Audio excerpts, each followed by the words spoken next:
Ladies and gentlemen, welcome to Fuente and Meerapfel present The Professor. Hello, everybody. Hello, guys. I hope that everybody had a wonderful and long weekend. It was longer for some people than others. And today it's going to be a very good show. Very good show. Oh, yeah. Well, listen, when the professor says it's going to be a good show, it's going to be a hell of a show. What's the subject today, Professor? Today we're going to bring up a very nice subject, more historical than anything else. Today we're going to talk a little bit about dictatorships in 3 countries: Dominican Republic, Cuba, and Nicaragua. So I think that a lot of people were going to have a lot of questions today about that. So Jeremiah, what do you think? It's a touchy subject, dictatorships. I mean, we all have our views on it, but at the end of the day, it always remains a very, very difficult, horrid moment and politically sensitive for those who unfortunately have to live through it. On the other hand, there has been an enormous amount of influence within our industry whenever dictatorship ever came into play, and maybe that's what you're referring to. Are you speaking of the intricacies of which the dictatorship has an impact on, or the impacts that the dictatorship have on these intricacies and the effect that that has on our industry? Yes, it's if you go with this 2 ways. So let's go to dictatorships in different countries. So you have Trujillo, 30 years in Dominican Republic. You have Tacho and Tachito Somoza in Nicaragua. Then you had Batista, 2 times president, 1 time as a Democrat president. And then in 1952, he did coup d'etat. That was very famous because it was called El Golpe de los Sargentos. But let's see about really what the impact was in Dominican Republic. So when Trujillo was the dictator in Dominican Republic, he controlled everything. There was mostly all the industry was controlled by him. During 30-something years, Trujillo is killed in 1961, and everything opens up. What happens in Cuba? In Cuba, you had Batista, who was president from 1940 to 1944. Then he loses the election, goes to live in Miami, comes back in 1951, and starts to conspire with his old buddies in the army and politicians. He does what it's called the coup d'etat, el golpe de los sargentos, which means the strikes of the sergeants, and takes over power from 1952 to the 31st of December of 1959, when Fidel Castro, Camilo Cienfuegos, and Che Guevara walk into Havana to free the country of Batista.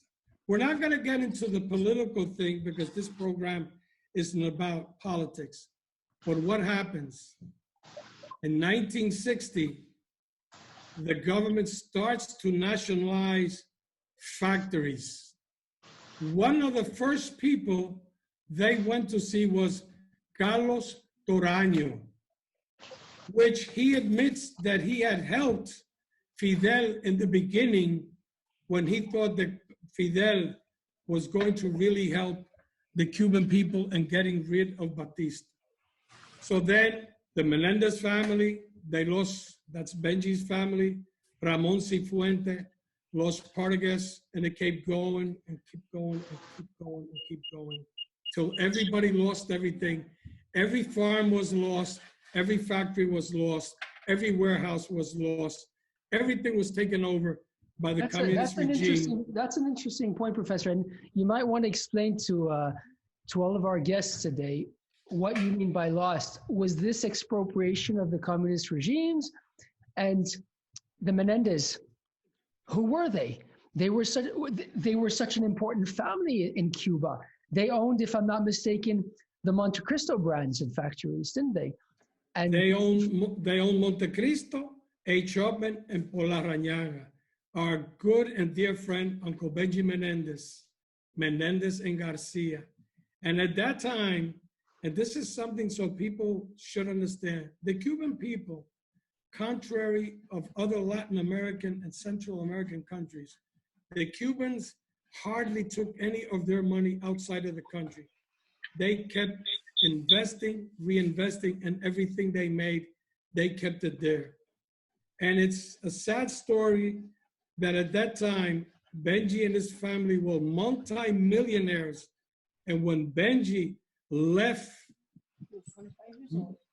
25 years old, from Miami, $100. Exactly. When he left to go to Miami, he left with $100. Could you imagine from being a multimillionaire, everything taken away from you, arriving in the United States with $100 in your pockets? And it happened to everybody, to all the brands, to Silvio Rodriguez, to the Plasencia family, to everybody that was out there, just lost everything. That's right. That's right. And that's often the results of dictatorship regimes. It's often the results of coups d'états. It's often the results of any of these governments where basically law becomes a hell of an issue, and the decision on justice is very questionable. So you mentioned the Menendez family, expropriation, the Cifuentes family, expropriation. But what about the farms? What happens to all these farms? The farms were all taken. You know that one of the most famous farms in Cuba, and that's where you get the name of El Corojo, was from Daniel Rodriguez. And then Danielito Rodriguez came after that. And he was asked by the Cuban regime, like with Silvio, I can't remember, I think it was Silvio Gomez, was asked by them to run the factories and to run the farms. And they said no. They'd rather go to exile. I think Ramon Cifuentes went to Spain, and from Spain he came and made a deal with Edgar Coleman Sr. to really try to do the Cuban method of making cigars, fermenting tobacco for General Cigars. He worked a lot also with Benji, and he worked a lot also in Jamaica. Ramon Cifuentes was probably one of the most historic figures in the Cuban industry. And of course, we all know the Partagas brand, which is a very international brand. Yeah, no, absolutely. Which brings up another question that everybody asks themselves.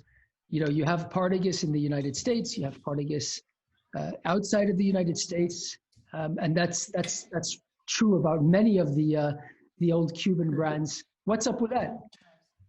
Well, you have Partagas. You have Partagas made, of course, by General Cigars in Santiago, and then you have Partagas made also by the Cubans. But if you look at like Altades has Montecristo, Romeo and Julieta. Partagas General has Punch, has Hoyo de Monterrey, has Coiba. So they're they have the rights in the United States for these brands, but outside the United States, they can only be sold by Habanos. Cuba is so tough on that that you cannot even use the word Havana. Huh? Are these the same cigars? Do they have the same blends? Are they? No. Come on, Jeremiah. If you think you're going to win a bobblehead with that question, it ain't going to happen. Listen, Jose, my job is to keep the questions flowing at you. I'm not going to sit here and answer them all myself, am I? Yes. But I think a lot of people out there, joke aside, I think a lot of people out there have these questions and they deserve to know.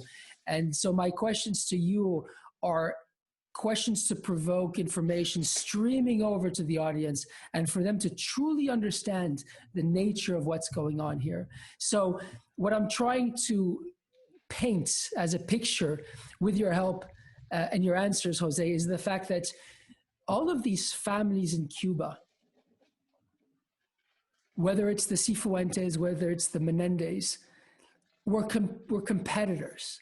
They were going out there in the same way as maybe the Fuente family does today, or the Padron family, or whatever family it might be. And they're going out with pride. They're going out with resources. And they're going to the best farms and trying to get the best tobaccos. And then they're going back to their factories. And they're trying to make the best product with their little secrets and their twist of originality, and they're putting in their passion and they're putting in their pride. And all of a sudden, this is taken away from them. And they're being told, this is now state-owned. We are removing the soul from the product. And so these families fled. Is that correct? They moved to the Canary Islands for some of them, and others. Benji went to Canary Islands, and he made Monte Cruz to compete with Monte Cristo. And at one time, that I think they were selling, I think it was 9 or 12 million cigars. That was unheard of in the United States. Benji, you know that I have a very close relationship with him. When I was living in Miami, I would see him every month. I know you know him well. You knew your father very well, your grandfather very well. I mean, before you were born, he already knew those people back in the 60s. So it's a lot of history between the Meerapfels and Benji's family, Menendez y Garcia. And at that time, it was hard to get really anything going. But he got Monte Cruz going in Canary Islands. Then after that, I think he sold out. Then he went to go to Brazil to work with his brother. He was there a couple of years. Then he worked as vice president of General Cigars. Then he went back to Altades. Then he came back to General. And he is really what I call a legend. In my book, he's a legend. The last Cuban legend. Like Emma says, the last of the Cuban legends, because there's not a lot of them left. The last living legend. That's right. That's absolutely right. The last living. I mean, maybe we should have Emma on the show. If you look at what those people went through, see, a lot of people hear the name Toraño, but Toraño were not cigar makers in Cuba. A lot of people think they were, and you know it, that they were leaf buyers, and they would go around buying tobacco, and most of that tobacco would go to the United States. A lot would go to Ybor City, a lot, not so much to Miami at that time. And they were brokering tobacco all over the world. So that is a family also, 3 generations. Don Carlo, which Carlos Sr., Charlie's grandfather, died in Santiago, not in Santiago, in Dominican Republic. And he died actually, the story is that he had a fight with an argument with one of his workers about some curing that was not done properly in the curing barns, and he had a fatal heart attack. And but Don Carlos Toraño, I mean, there's people that say he was the person that brought to Dominican Republic Piloto Cubano. Other people said it was another person. So the Toraño family, the same as the Plasencias, the Menendez. It's a long history. Don Pepe Mendez. I mean, people, Carlito always talks about Pepe Mendez, but people do not remember that was one of the richest family in Cuba. And they also lost everything also in Cuba also. Mm-hmm. Absolutely. Absolutely. So I think we have some questions. Oh, if there's questions, then it's time for Melanie's hotspot. Melanie. Hi, how's it going? So it looks like we've got, well, Jeremiah, they're curious how your family bought a huge load of Cuban tobacco just before it was too late due to the revolution.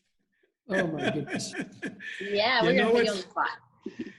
It's funny because of one of the things that, but I want you to talk about it because then I got to make a comment on that also to Jeremiah, because it is true. I had that as a point, but since you're the relative, the grandson of the man who did that, let's hear your thoughts on that.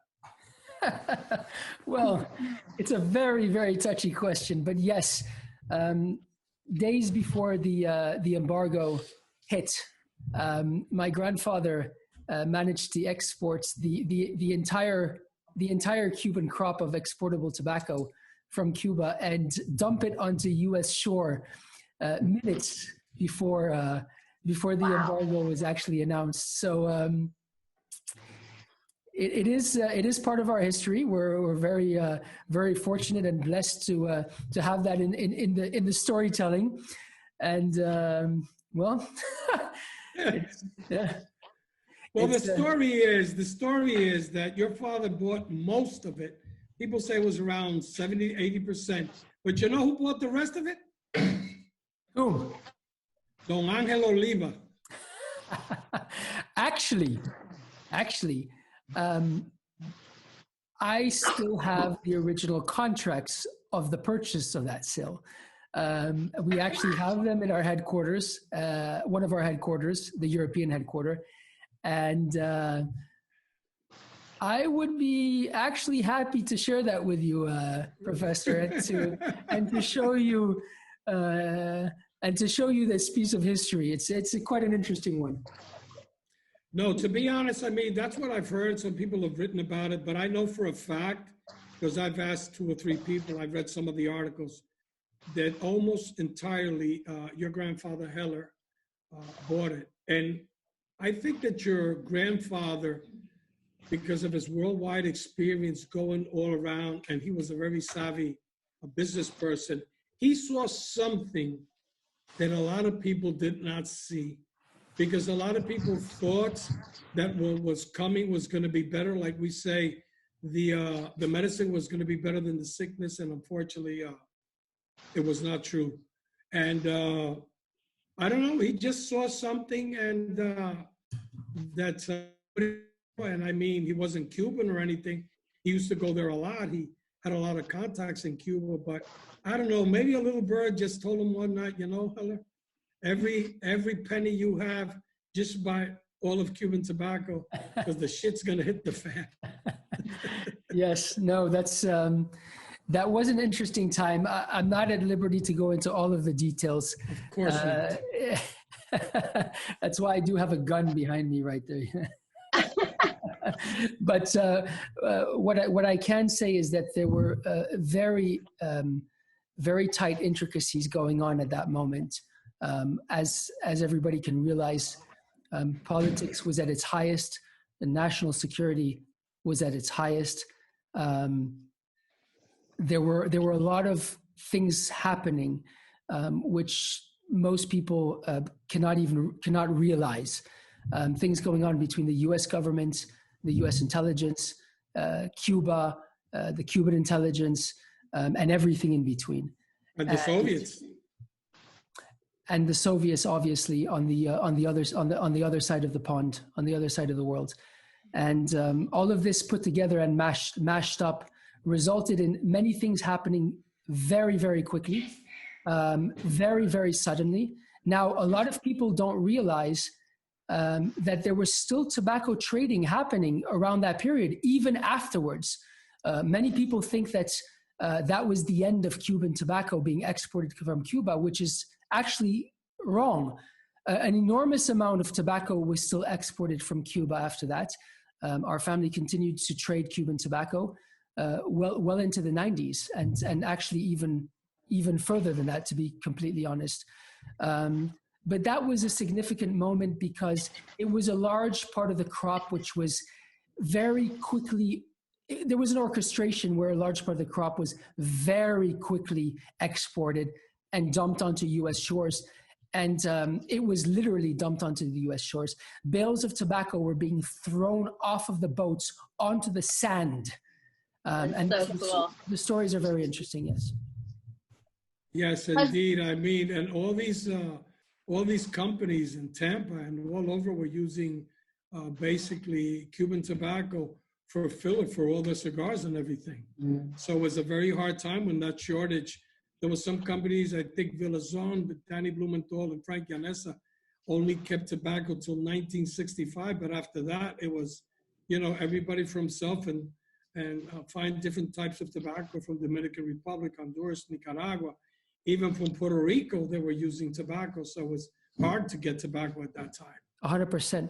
I think what's very important as well is to mention that Don Carlo, Carlito's father and Liana's grandfather, was very, very, very active and visionary into stocking up sufficient amounts of Cuban tobaccos for their productions.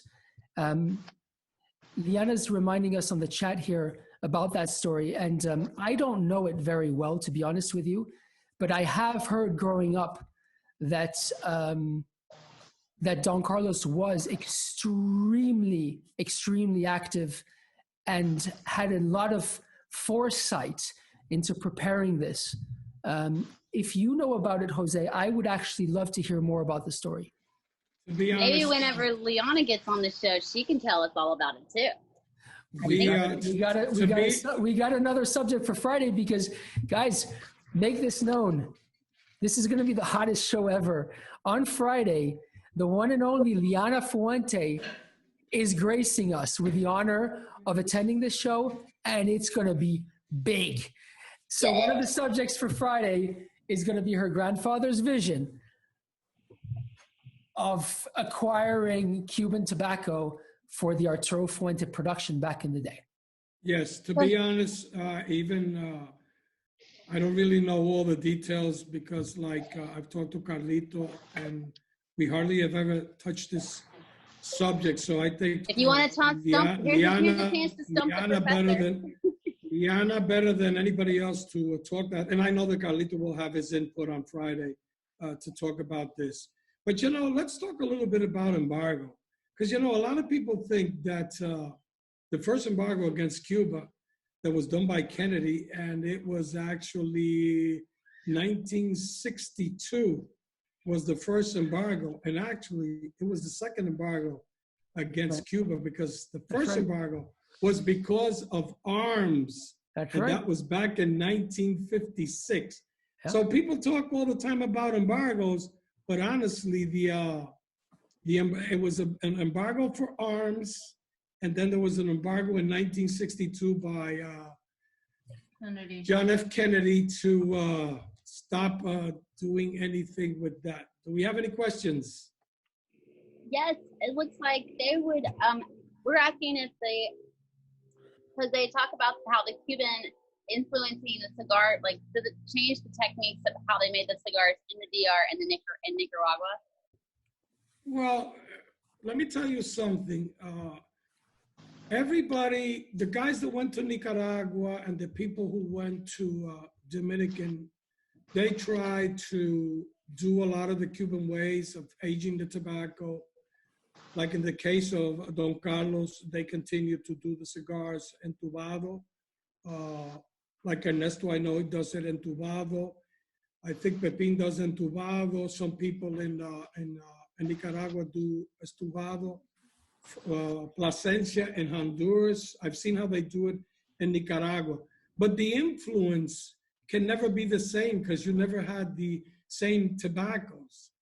Because at the end of the day, it's all about the soil, the tobacco, and all that. And like I've said during many, many years, you could have the seed, but even though the seed is very important, it's all about the characteristics that you're picking up on the different flavors of the tobacco. So the influence that the Cubans going to Dominican Republic put Dominican Republic in the map, absolutely yes.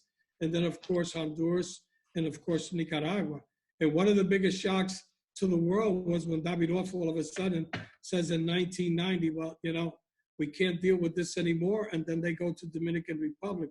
So that was a huge boost for Dominican Republic at that time. Mm-hmm. Yeah. What is the, oh, they were also asking one more question. Was that tobacco used for clear Havana or used as part of the blend? Clear Havana was just a different type of wrapper that the Cubans had at that time, because at that time, it could be practically, if you look at the boxes, they were clear Havana, there were Maduro, there were natural. So before the boxes were just labeled in a totally different way. Guys, I'm very disappointed because nothing is coming close to nailing the professor. So get your act together and start sending those questions in. But you know, I guess the other country we have to talk about an embargo and also revolution, let's not forget our friends in Nicaragua. Mm-hmm. So we had in Nicaragua, Tacho and Tachito Somoza, father and son, seemed very similar like Papa Doc and Baby Doc in Haiti, but Haiti didn't have tobacco. So what happens in 1977, Daniel Ortega and the Sandinistas, they start to make their revolution. So in 1979, the revolution takes over control of the government. But what happens? In 1985, Ronald Reagan puts an embargo on Nicaragua that went even past 6 months of George Bush being president. So that embargo was lifted in 1990, and that really hurt Nicaragua a lot, because Reagan and the first 6 months of the Bush administration, because of the Contras and the way that things were being handled there, just took a different view on that. Now, I'm going to ask you a very, very controversial question. And you don't have to answer it if you don't want to, Jose, but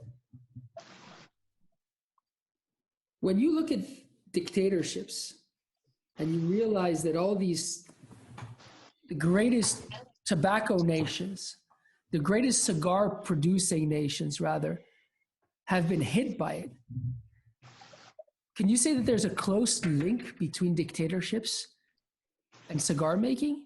I mean, what's up with that? That's an interesting question. To be honest, the only person of the dictators that had something to do with tobacco was Tachito Somoza, which a lot of people don't know this, and it's a true story. When Simón Camacho and Francisco Bermejo started back in the 70s to make Joya de Nicaragua, at one time, I think Alejandro told me the story, Somoza had traveled to Washington, and at that time, because of the embargo, the cigar of the White House was actually Joya de Nicaragua. So when he went back to Nicaragua, he made them an offer they couldn't refuse, and Bermejo and Simon Camacho had to give up their shares in the factory. But Trujillo only had to do with cigarettes, and well, Batista, I don't think, I've never seen photos of him smoking a cigar, even though there's history about a humidor he had. He was an avid cigarette smoker. So I think the only person, because of a personal money interest, that did anything with cigars was actually Somoza in Nicaragua. We have a question that came in from Alex. This is a Nail the Professor question. So what I'm going to do is I'm going to pull Alex onto the show for him to try to nail you direct. What do you think, Jose? Well, he's Canadian. He's been trying to nail me. So eventually, out of 105 times, he's got to nail me one day. All right. Well, let's get Alex on the line here. Hey, Alex, how you doing, brother? Hey, what's up, guys? How's everybody? Hey. Well, listen, you heard the professor. You're Canadian. You got to nail him someday. Hey, Listen, I don't want a bobblehead. I want a master class from the professor if I do nail him. All right. Aw.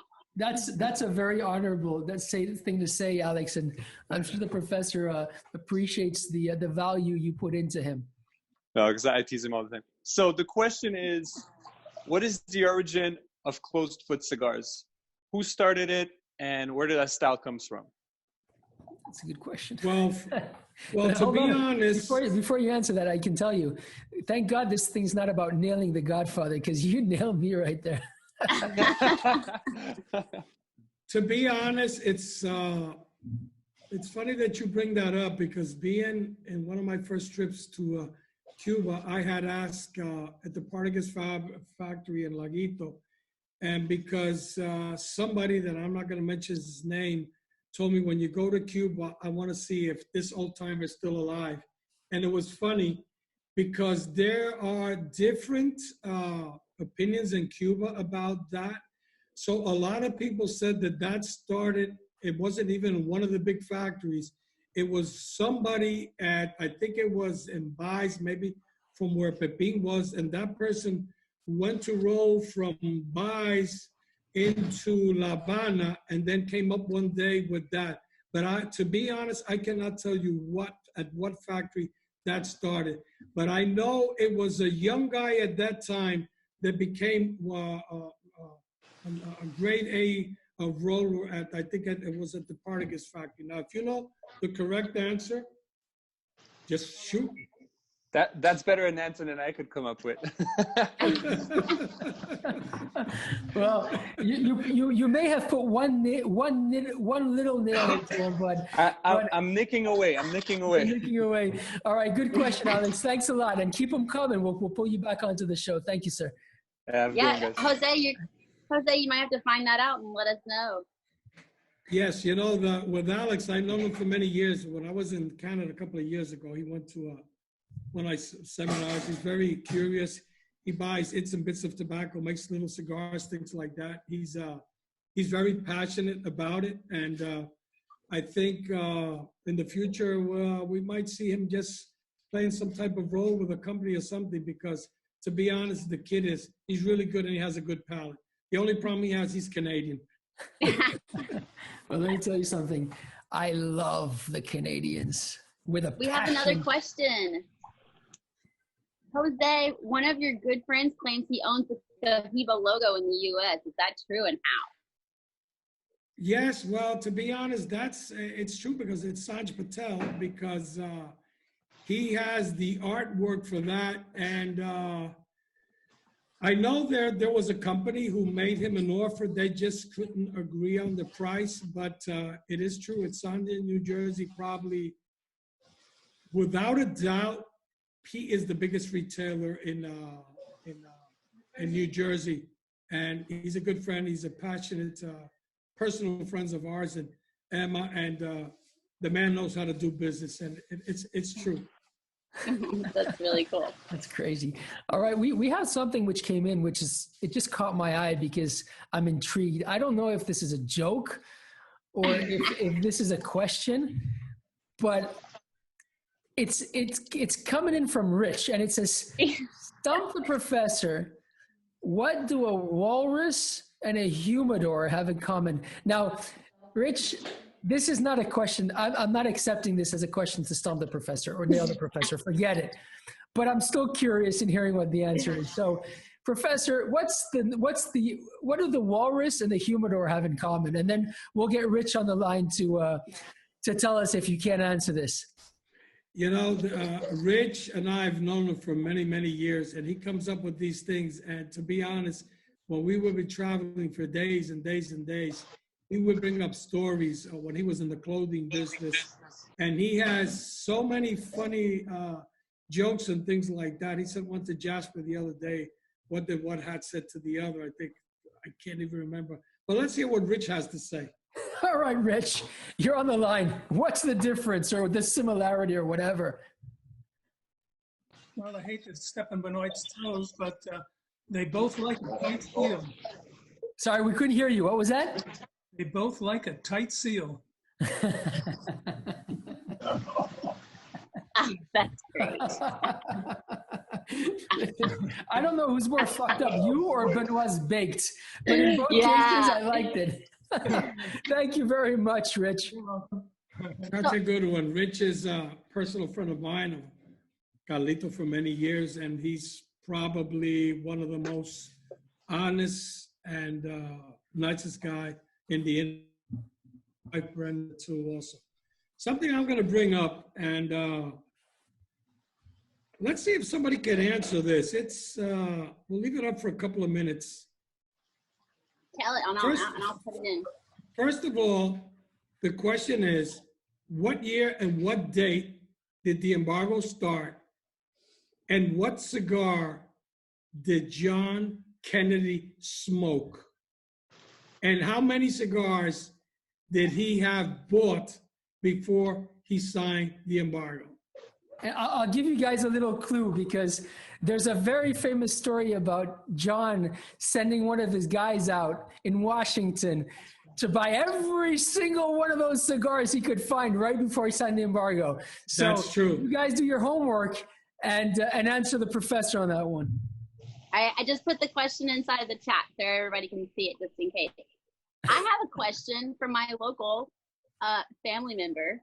We were wondering if what does lobbyists and cigars have to do with each other? What do lobbyists and the term lobbyist, what does it have to do with cigars? Lobbyists, but in what sense? You know what sense? What does the term lobbyist have to do with cigars? Oh, he says, what does the term lobbyist has to do with cigars? He seems to know the answer. Well, to be honest, the term lobbyist for us is I used to go a lot to Washington to fight, for the rights of people to smoke cigars, taxations, and all the things that go against us.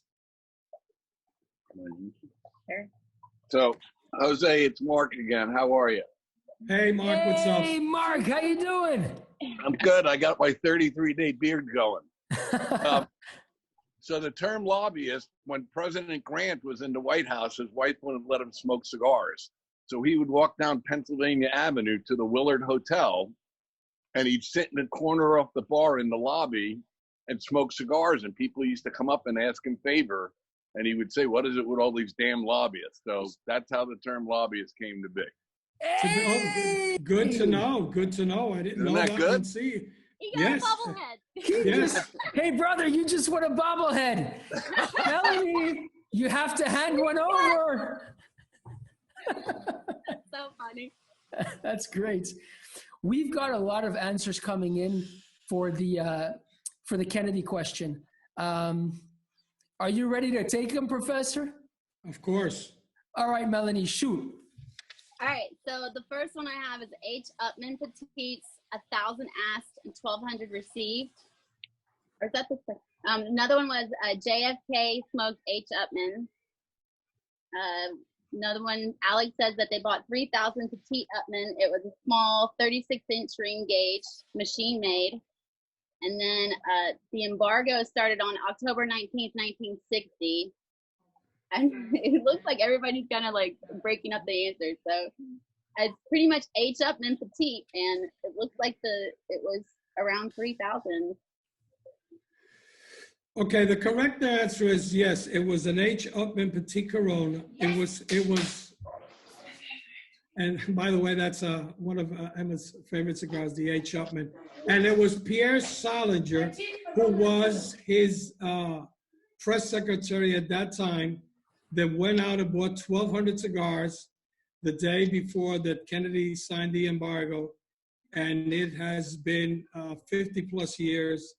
And so a lot of people know the humidor that President Kennedy, the late President Kennedy, had was given to him. It was a Dunhill given to him by Milton Berle.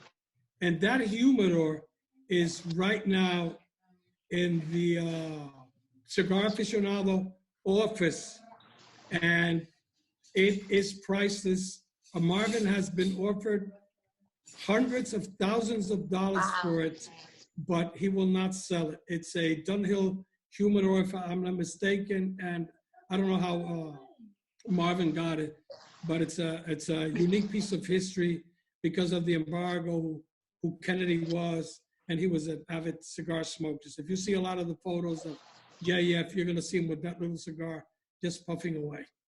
That's awesome. All right. So coming back to the essential essence of today's discussion, we have these families that are expropriated. They lose everything. They decide to leave the country. They re-establish themselves in various parts of the world, some in the United States, some in Spain. Later on, the transition continues. They move to Central America and the Dominican Republic. And essentially, they bring with them the most important thing in cigar making.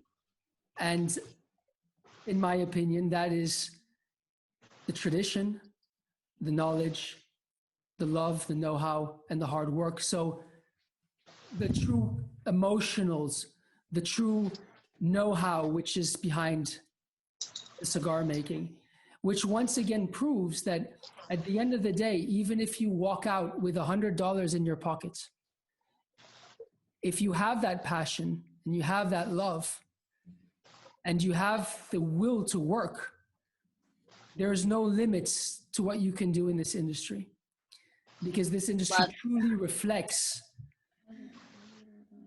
the product that's being made in terms of what you're giving to it and what you're putting into it. Jose, you want to comment a little bit about that? Yes, so you forgot something. Remember, in their pockets and in little places, they also brought back the seeds. There's a lot of stories about the seeds, and don't get into that. I know, and it's a touchy subject, but it's you said it. I couldn't have said it better, because to be honest, you didn't miss out on anything. It's all about the love, the way, and most of these people. You know, another person that you don't hear talked a lot, and I don't know if you ever met him. You probably did. The old man, Rolando Reyes. Puros Indios. And you know that Plasencia lost two of the most important farms in Cuba when he went to Honduras, and then he established himself in Nicaragua too. His grandfather, and I'm pretty sure his name was Sixto Plasencia, because Nestor at one time, I think he made a brand, it was called, in honor of his father, it was called Sixto Limited or Sixto something. But the Plasencia family has been a family that for many years was involved. The same thing as Daniel Rodriguez, who was the owner of the most famous farm of Cuba, that was El Corojo. Yeah, no, absolutely. And, you know, on that note, you know, one of the reasons why I have so much respect for the Fuente family, you know, the old man who's passed now, his son Carlito, who's no longer the young man anymore, his sister Cynthia, Liana, and their brothers and sisters, is because there truly is these values that have been passed on.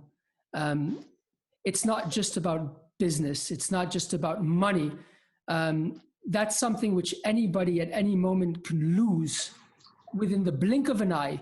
You mentioned Benji Menendez and all other families that were expropriated in Cuba, our own family in the Central African Republic, in Cuba before that, during the Second World War before that, during the First World War before that. So we know what we're speaking about. But you do know, and you do learn to recognize the people which hold on to their identity and to their values, and who make it about what they truly believe in. And this is why I'm so adamant and so sure about the very bright future and the sustainable sustained quality and sustained perfection which the Fuente family strive to reach. And it wasn't just about Carlos Sr., because Carlito continued it. And now it's not just about Carlito, because his sister with him, and now his daughter and the children who are no longer really children, have it in them and are continuing it. And this is what it's all about. This is the reason why many of us, including you, Jose, and myself, have put so much energy and effort into this industry, because it's one of those rare industries where these things are still fought for as hard and as deep as they're being fought for. And that brings a lot of emotion to the table. It brings a lot of confrontation to the table and a lot of arguments to the table. But it's all coming from a place of belief, of respect, and of values which everyone is trying to perpetuate as they see fit with the tools which they have. What do you think, Professor? I agree. And one of the things, Jeremiah, the same thing with a lot of these Cuban families, if we go back to your family, because remember that a lot of people don't understand that in Africa, the Cameroon growing of tobacco was controlled by the French monopoly, was done by CETA. And I think in 1990, and you can correct me on this, is when they totally pulled out, and you guys continue into that.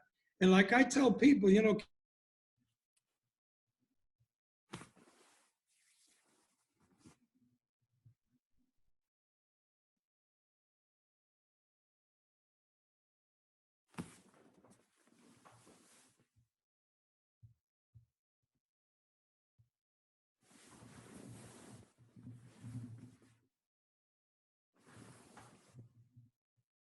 probably, I could be mistaken, but I don't think I am, the best rapper in the world, which is Cameroon, from Africa, by a family. I think it's called Meerapfel. I'm not sure really.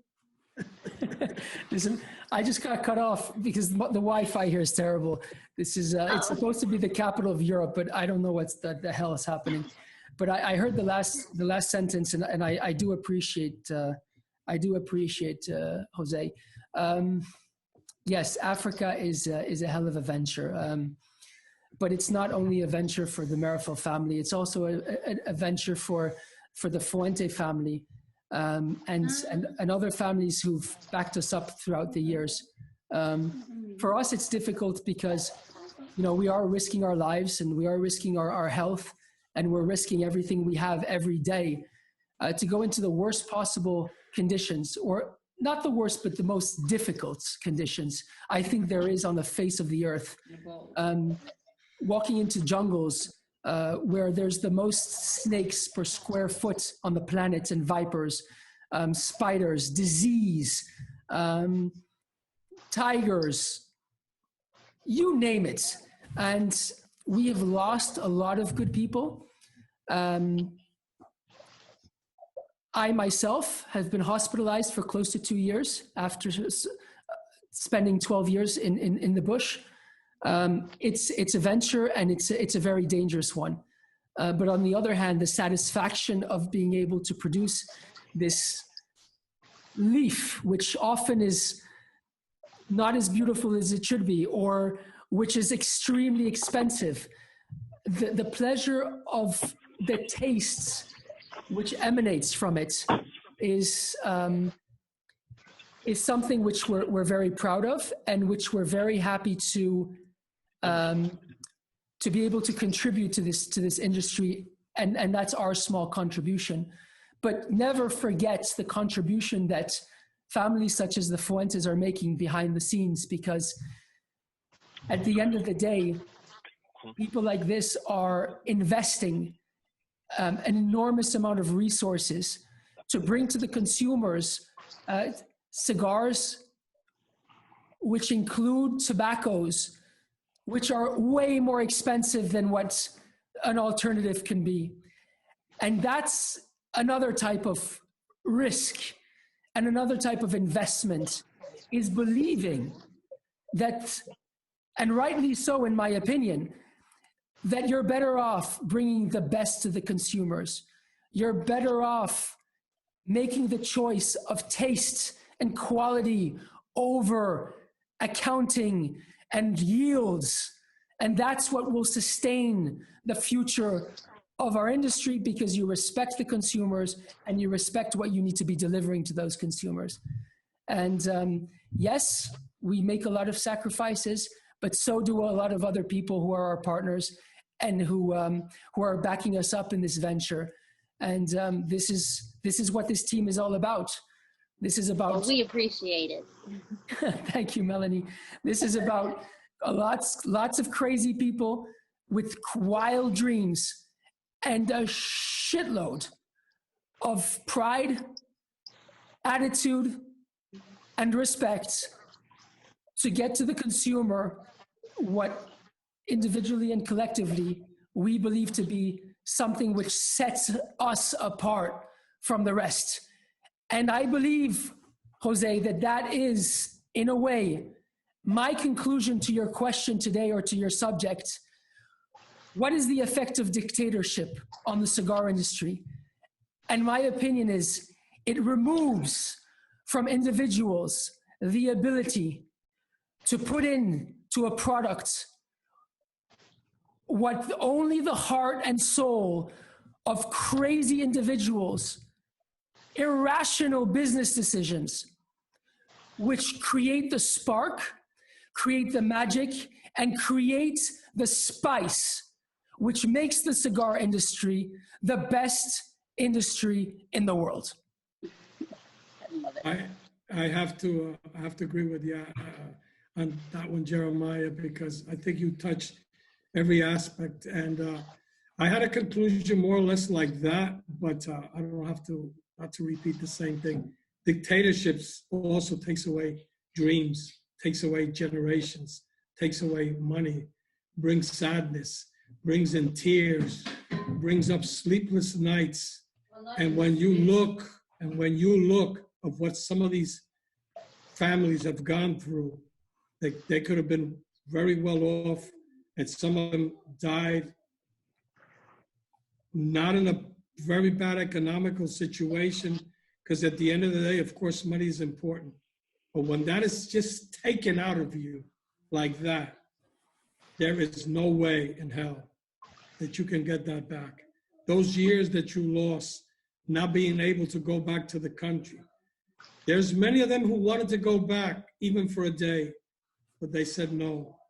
While that government is in power, I will never return. And it was many of them who died, having day by day the dream, the hopes of going back to Pinal del Rio, to La Habana, to see El Morro, to see El Cristo, and never happened. So I think today's show is going to enlighten a lot of people. I'm already getting a lot of inboxes on WhatsApp, Facebook, Twitter, and everything. So it tells you that the theme was interesting. I think a lot of people learned a lot of things about the hardships that a lot of people did and the sacrifices they made. And some of them were lucky to have their dreams in other countries, but there are many that those dreams never happened to them. Absolutely. Absolutely. So that was on a more serious note. And I hope that we managed to put across to all of you guys the importance of hope, of knowledge, of spice, of dreams, of craziness, and what sets this industry apart from every other industry, or probably most other industries in the world. This is not about the big corporate world. This is about keeping that tiny little diamond of hope and love somewhere in your heart and in your stomach. And whatever may happen to you, I mean, our family's lost everything 5 times over the last 5 generations, 143 years business, father to son, but it doesn't matter. What matters is we keep the faith, we keep the love. It's been the same with the Fuente family. They've gone through incredible stories. And at the end of the day, what kept bringing them back to the top was everything we just spoke about. And at the end of the day, you taste it. We taste it in the cigars. There are no secrets. That's the emotions which are being transmitted when you light up your favorite cigars. And the next time somebody asks the questions, why are these so damn good? Hopefully, you'll think about this discussion today and you'll realize that there's something about magic which you just cannot explain. You can try to paint the picture, but you can't fully explain it. Now, on a less serious note, I want to introduce Benoit on Benoit's Baked, but before I do that, I wanted to explain to everybody something very important. Benoit was not on the show today up to now because he was busy doing something for our community. Benoit was collecting foods from the supermarkets that were not sold so that he could cook them and they could deliver them to people that do not have the opportunity to eat right now. He was cooking them for the doctors in the hospitals, working in the emergency wards, working in the intensive care wards. And so he called me today and said, Jeremiah, may I be late on the show? I need to do this. This is something I'm doing every day now, and today it's going to last a bit longer. And I take my hat off to all of these people who are going around and who are putting their time, their lives, and their energy into helping others during these critical moments.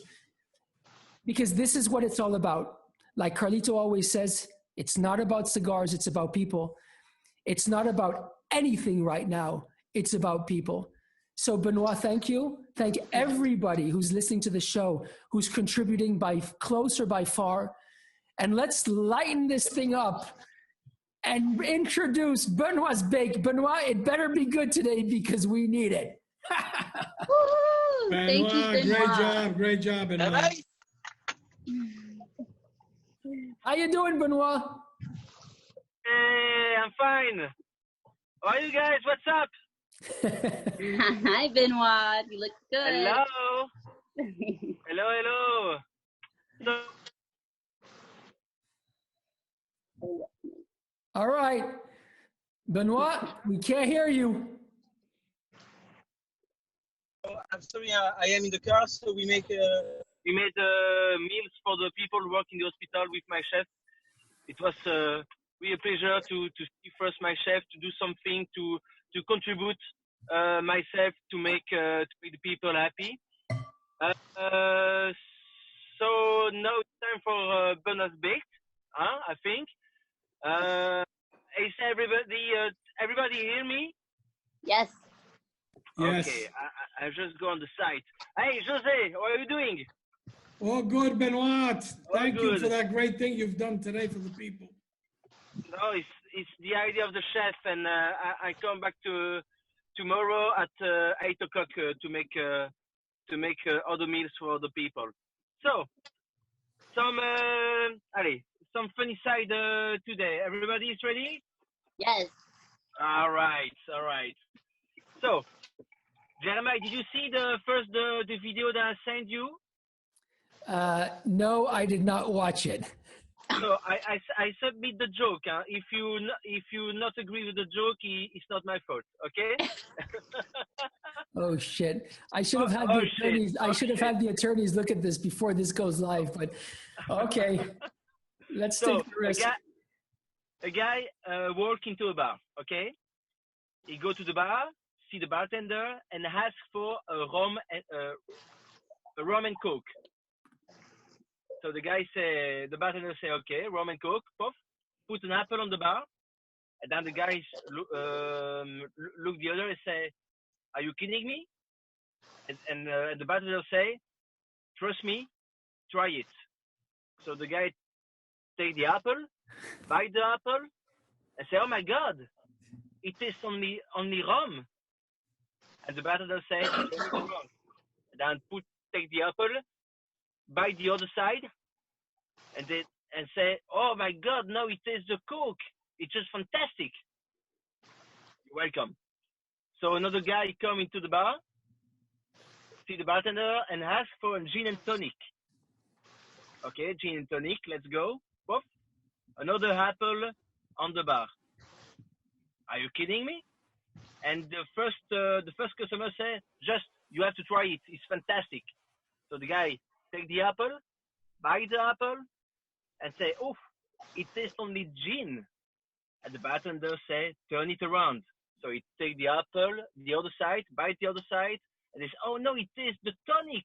It's really amazing. It's awesome. And then another customer come into the bar, sit down.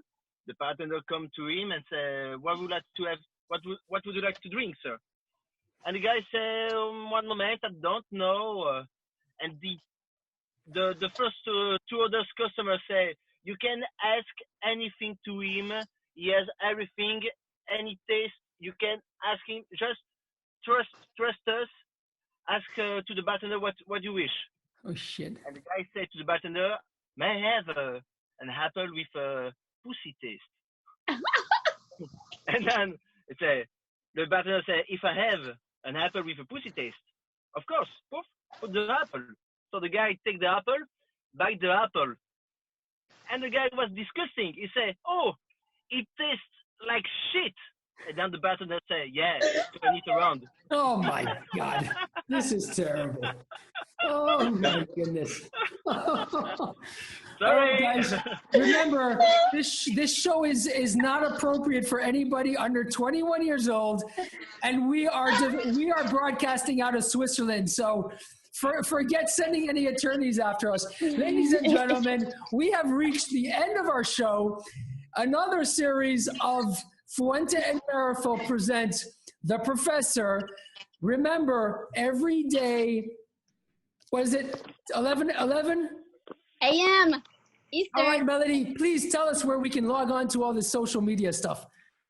Okay, you can go to our Facebook page. It's Facebook/The Professor Show, and also on Twitter and Instagram. And I'm slowly getting content out there, but you can definitely find our links there, so you can always join us at 11 a.m. All right. Thank you, Melanie. Or Brussels.